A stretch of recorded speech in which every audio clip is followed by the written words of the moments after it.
Everything told of the sea, even when we did not see its waste or hear its roar. For birds there were gulls, and for carts in the fields, boats turned bottom upward against the houses. Sometimes the rib of a whale was woven into the fence by the roadside.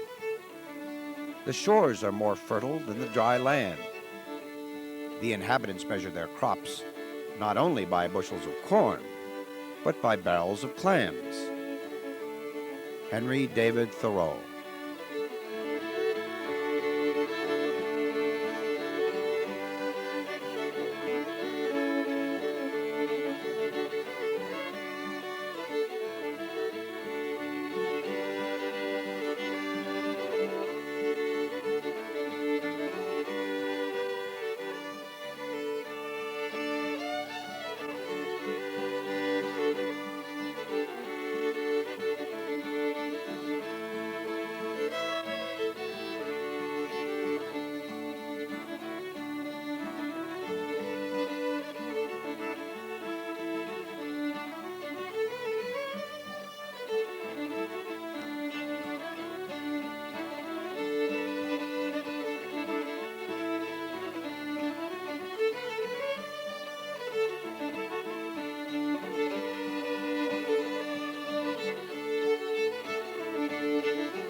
For hundreds of years, New Englanders have fished the way that their fathers and grandfathers did before them, using hooks and lines to harvest a seemingly endless supply of codfish and haddock. But with the crash of these traditional groundfish stocks in the 1990s, each year fewer and fewer longliners remain. Captain Mike Anderson is a good example of a longliner who has profited despite the last 30 years of ups and downs in the fishing industry. After graduating from college in 1968, Mike moved to Cape Cod to make his living in what was then a much different business.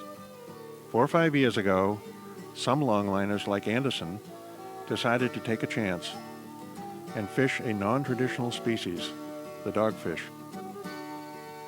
Until recently, fishermen have viewed the dogfish as a trash fish, a nuisance that could ruin a day's work by beating the cod and haddock to the baited hooks.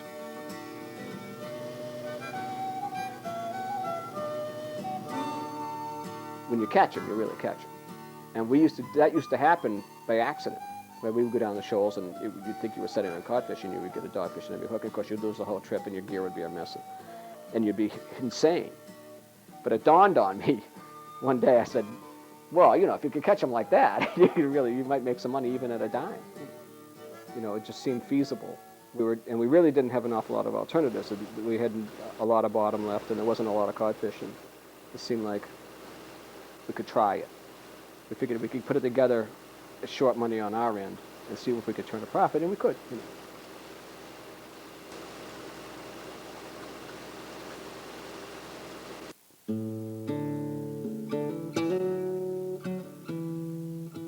The Northwest Atlantic spiny dogfish is one of the oldest species of shark, first swimming on the scene over 200 million years ago.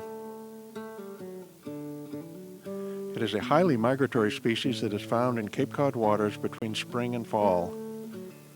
They group together in massive schools and will eat just about anything, feasting on crustaceans, mollusks, and any number of fish species. Because dogfish eat constantly and indiscriminately, a dog fisherman can catch huge numbers of them any time of the day. Dogfish live up to 40 years and reach lengths of 3 to 4 feet. Female spiny dogfish begin to reproduce when they are about 10 years old, and like humans, bear live young after a full 2-year pregnancy. True to their name, they're armed with a sharp spine that local fishermen are constantly aware of. During the 1990s, demand for dogfish fillets and British fish and chips has transformed them from an unwanted pest into a catch almost as viable as codfish or haddock.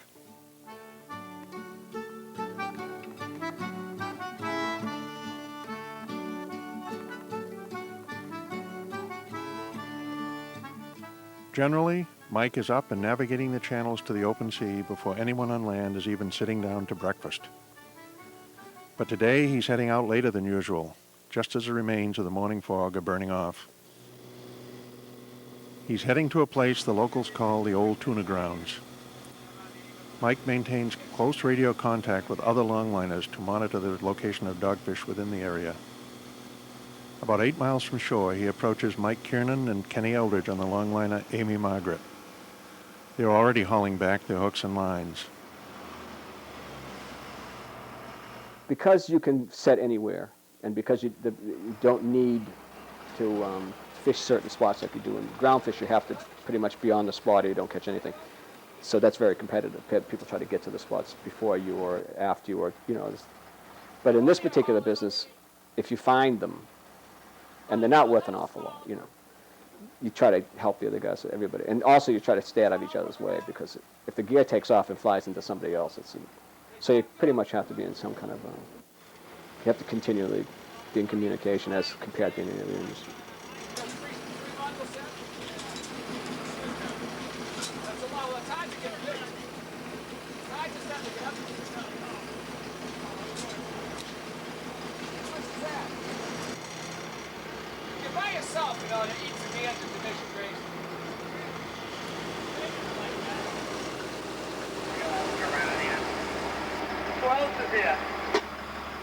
I guess the second shift is just you and me, so I have to keep our eyes on the scholar.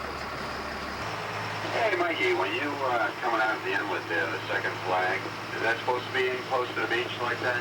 No, it's not, Bruce.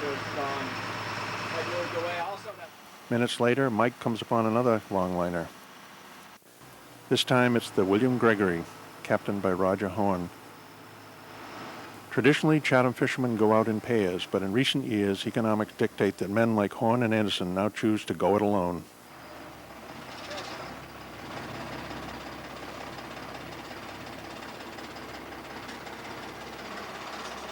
look at that nice one. It just isn't enough money to put a crew on. I mean, I did fish with a crew. It doesn't come out. It just really isn't enough money. I had crews for a long, long time, when fishing was good, and you really needed a crew. But what happened was that eventually the fishing became so poor for a while that you really couldn't make enough money to support it.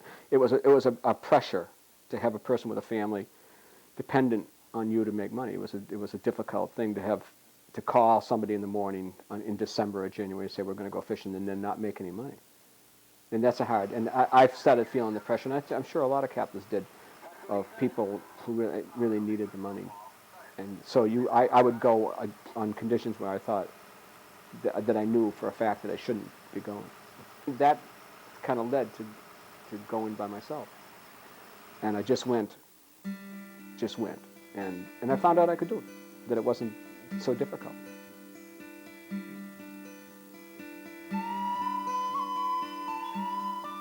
Hours pass and the morning progresses into afternoon, but the Atlantic remains as flat and calm as a tidal pool, making it easy to forget that this is no pleasure cruise. Mike is here to find dogfish. It is late spring, so the dogs are further offshore, and they tend to school higher in the water column than they will in the fall. Mike scans his fish finder. This time of year, they'll show up in the monitor as tightly bunched chains, while later in the fall, they'll show up as yellow-blue lines along the bottom. Mike also keeps one eye on the water. There is activity all around him. Humpback whales splash playfully off the starboard side. The old tuna grounds are a big flat stretch of mud where thermoclines and bottom formation attract concentrated schools of bait fish.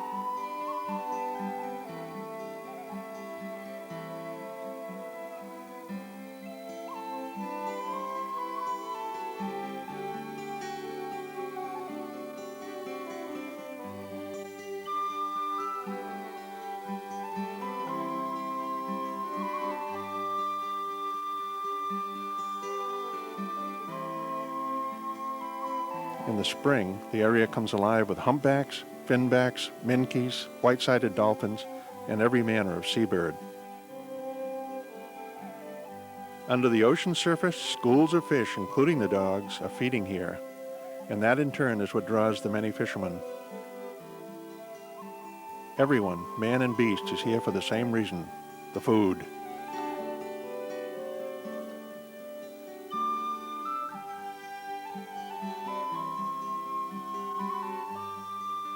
Large draggers from New Bedford and Gloucester crisscross the vicinity, never a welcome sight to a longliner like Anderson. We were all afraid of draggers, especially when we were fishing in the spring, because we were right in the dragger country, right on the soft bottom there, which is their domain. And if they're towing in that area, then you've got to stay well clear of them, because they'll tow you up. But they don't seem to understand what we're doing anyway. If you talk to them, they just seem to be bewildered by the idea that you're out there longlining for dogfish. And when you talk to them, they just seem to be confused by the whole thing. So I can see that you kind of have to keep a real close eye on them. They think we're gill netters. They always call and say, the gill netter ahead of me. And I always say, well, no, I'm a longliner. But they don't do that. They don't fish with little skinny line, and they fish with big gear, terminal gear, you know. So you can usually get around that stuff. So far.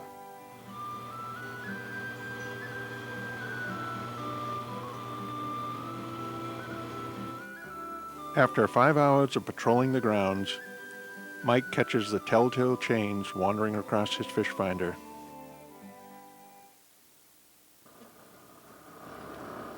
It's time to set the gear, a process that has remained relatively unchanged for generations.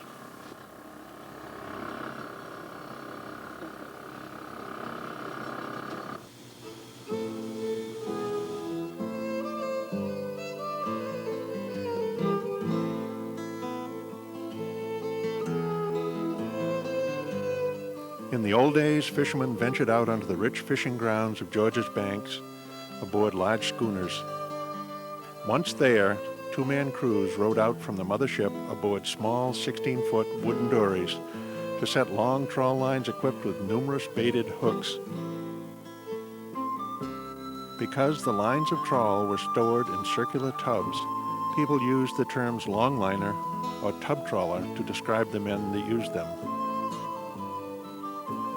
To set the gear, the dorymen threw a barrel, line, and anchor, which was attached to 2 or 3 tubs of longline. The anchors weighed down the string, and the barrels were used to mark the set. The lines were pulled hand over hand into the boat, where the fish were removed by one quick motion of the wrist.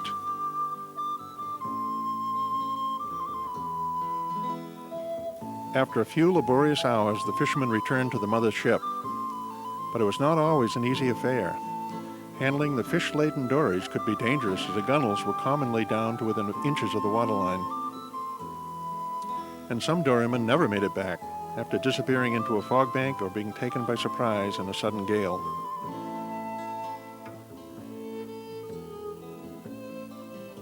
Though longliners no longer fish in schooners, the basic process of setting and hauling the baited hooks remains unchanged to this day.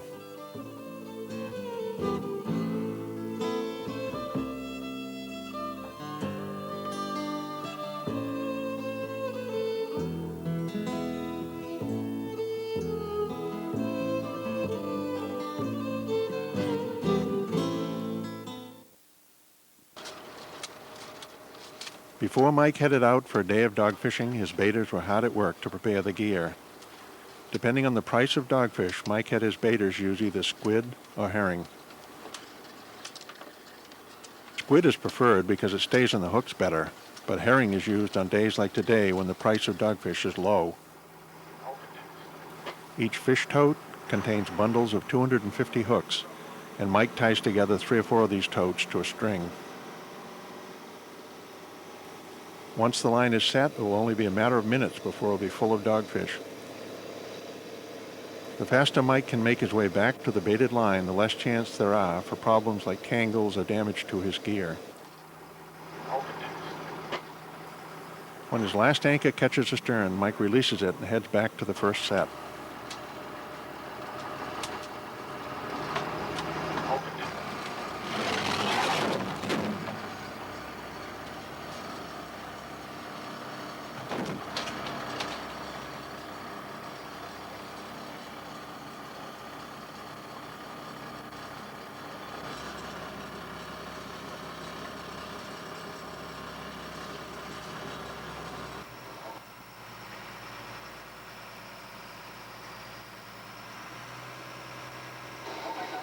He runs the starboard side of the bad dog over to the uptide flag of the set.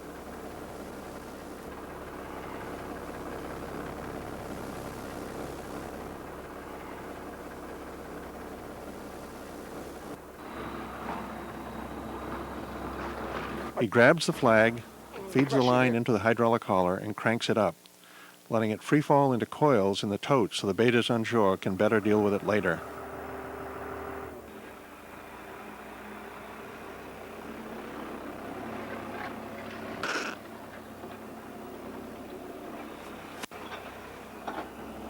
He allows the boat to drift down on the tide and tries to keep up with the gear. Speed is the key to dog fishing, and from here on out, things on the bad dog are a little more frantic. Mike moves speedily down the lines, yanking the dogs from the rollers just as the hook is pulled from their mouths.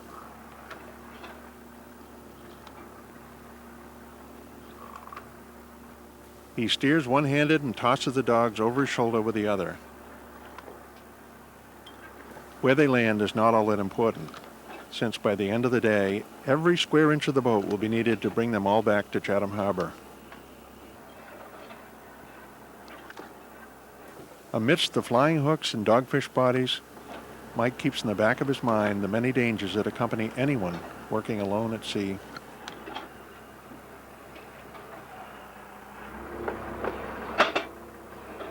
It's dangerous. There's not any question that you're there by yourself, that it's dangerous. If you get hurt, you're by yourself. So you keep that in mind. You're working with hydraulics are very unforgiving. Hydraulics are really a terrifying thing because if they don't know you're hooked and they don't care. So you have to stay clear and keep your head all the time. If you do get a hook in you or get tangled, they have every ability in the world to rip your appendage off if they decide that that's what they're supposed to do. So that's one very real danger. The other real danger is not being in the boat anymore. You have to pay strict attention to stay in the boat, because with no one else to help you back in, or if the water being tremendously cold, it probably wouldn't take long. I used to always say that it's analogous to fishing in sulfuric acid by the time it's January or February, because you only have a couple of minutes in the water. Life expectancy isn't too long, so you got to make a real, you got to really make a stab at not going in the water. Those are, you have to make a few concessions to the fact that you're alone. Other than this, you're fishing on sulfuric acid and everything's trying to kill you. It's nothing to it.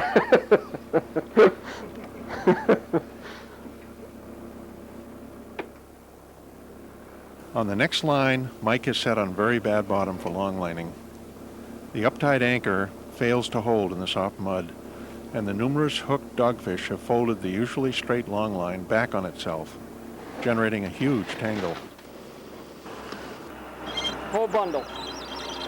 What a disaster. Whole bundle.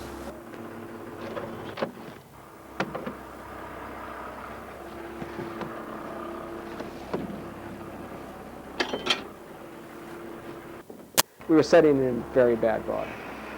Not ideal for line trawling. It's very soft bottom. So, I mean, those kind of things are going to happen. I mean, it happens. It happens to everybody who goes line trawling one time or another. You have tremendous tangles. But, I mean, all the whole consequence of it is to get it in the boat and deal with it on the shore. I mean, it's just a tangled line. That's all. You take all the hooks off and you can untangle it fairly rapidly. The fish buyers make it clear what size dogfish they will accept, and after catching literally hundreds of thousands of dogs, Mike has no problem telling them apart. Some of them, of course, go right back in the water. Only one bundle wasted. You know, you try to get an acceptable size. You know, there's a size that you can, after a while, like anything, you've been looking at them forever, you can tell which are not acceptable. So you just release them. But that's the beauty of longlining, is they're alive, and you split their lip, but it doesn't seem to bother them because you catch them all the time with split lips. It doesn't bother them at all. So, yeah, I mean, that's the one thing you can say, is that if they're too small, you just snub them off and let them go, and they're enormously resilient. And you find them all hacked up. The draggers cut their noses off to get them out of the nets, and you catch them all the time with no noses. You know, so they seem to have recuperative powers.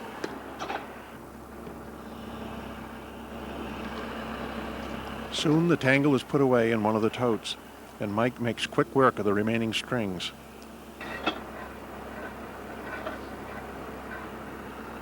Commercial dogfishing has increased nearly six-fold in the 1990s, and some scientists warn that the long time spans needed for the females to reach reproductive maturity, a long gestation period, the birth of few young, and the commercial targeting of the larger adult females may combine to make dogfish a species that requires some measure of conservation. But longlining itself is a low-impact, sustainable way of fishing. It's a very passive fishery. It doesn't ruin the bottom. The bait, I mean, if people understood what longlining for groundfish was, if they understood, the bait only really fishes for 5 or 6 minutes. So environmentally, you're not tearing the bottom up, you're not destroying the habitat, and you're there only a very short time. And you do, if you're careful, have the ability to release the fish that are unwanted. I obviously think, and I think everybody would agree, that if everybody had stayed longlining forever, there would be, all the fish that were here would still be here, because you could never catch them as fast as they could be reproduced, and it would have been a viable fishery, but that's not how human beings do things, and I understand that. I mean, we needed the fish, and people needed to catch them, and so they caught them more efficiently.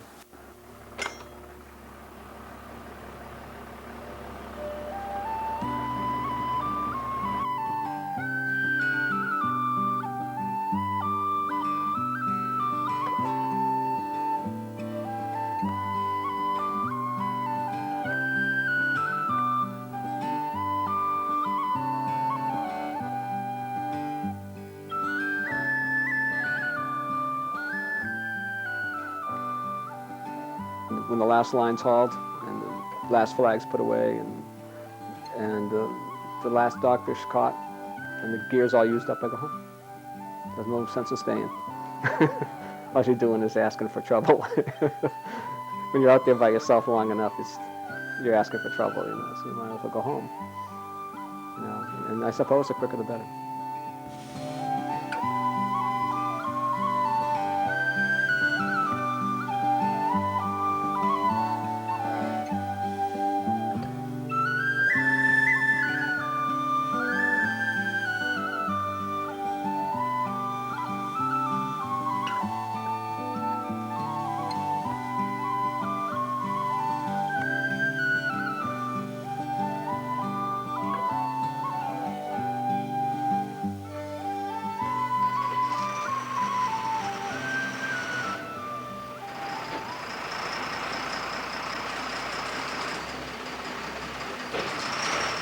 Whichever one of you guys wants to be a movie star, you can get out and help. Alright? Heads up. Overall, the trip was a successful one, and the deck is heaped with dogfish. To many people, the boat might not be a very pretty sight, but Mike has had plenty of time to come to terms with this aspect of what he does. part of being a fisherman that is the most distasteful is that you actually kill things. I mean, farmers kill things. I suppose people who pick orchids are killing things. You make your own, you make your own peace with that, whoever you are. I mean, ethically speaking, you have to have come to terms with your own life long before you did this. I'm not a callous person. I'm not a killer of things. It's what I do. You either participate in life or you don't. I mean, some people think that because they hire assassins to kill their meat, that their hands are clean. It's not true. That's not true. I mean, it just so happens that I'm a fisherman. I always have been.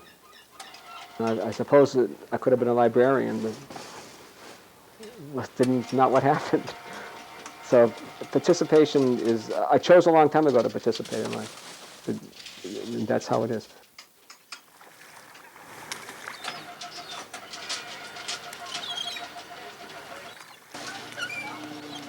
The dogfish are unloaded in 1,000-pound lots. Then they're iced down and brought into the truck, which will soon be headed to the processing plants in New Bedford. From there, the fillets will be packaged and shipped to the United Kingdom, where they are called rock salmon and eaten as a mainstay in fish and chips. While catching up with the others at the pier, Mike washes down the bad dog after the day's work. Every day that he covers fuel and expenses and is able to put aside a little something for himself is a good day. Today he's landed 6,000 pounds. A profitable day despite the tangles and the low prices. If you really wanted to catch fish, you'd get a dragger and go catch them as fast as you possibly can and fill the drag up and dump them on the boat and go home, you know. So longlining doesn't really make sense in the civilized world because it's a throwback to how they fished at the turn of the century. In reality, it doesn't make sense to do it. But there is an aesthetic quality to it. I mean, it's fishing. It's individual fishing. It's not hauling them up in a big bag. It's seeing them. They come up on a line, and there is something fascinating about it. And if you think about it, there's a certain kind of old beauty to it. There's something about it. You know, there's something about it that is satisfying. I don't know if dogfish in particular is satisfying, but longlining in general is kind of a satisfaction in itself. And I'm fascinated by it. I always have been.